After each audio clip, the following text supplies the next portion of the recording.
หลายห้อยปีมาได้ลาวตกไปเป็นทาสของพวกซาตต่างดาวลาวเกือบล่มจุมจมมาปัดนี้ได้พ้นจากความมืดมัวหมองย้อนแสงทองเยื้องใสของพักนำพาซีปลดปล่อยเอาคืนได้สร้างเมืองลาวระบอบใหม่ระบอบสาธารณรัฐประชาธิปไตยประชาชนได้มีสิทธิเพียงแท้เสมอด้ามดังกัน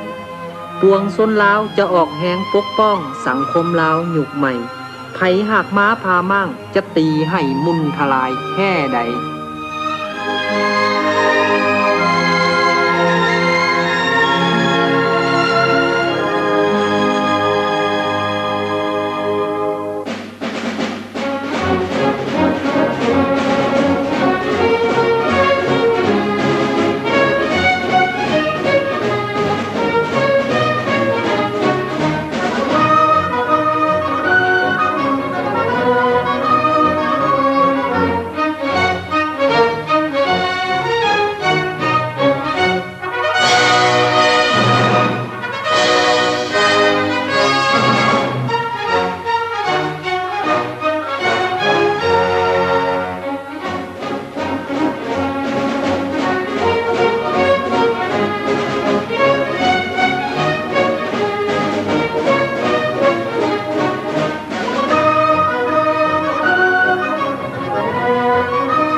จะห่วงใจปกปักรักษา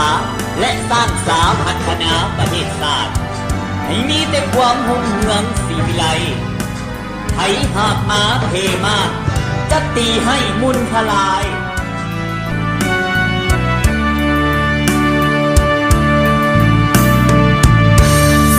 ลาวเสียงลาวดังกองเรือใดอยู่มุมโลกใดให้กองซาลาวลาวลาวจะ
วันนี้สุขสันต์เป็นวันที่ดีของเฮาลาวทุกส่วนเผ่าร่วมใจป่วยใส่เลื่อยมา เป็นวันสำคัญ40 ปีสถาปนา วันศาสตร์ที่2 ธันวาร่วมกันมา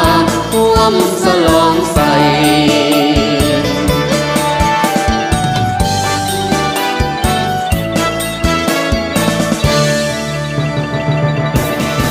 พวกเราขอห่วงขอส่งแห่งใจ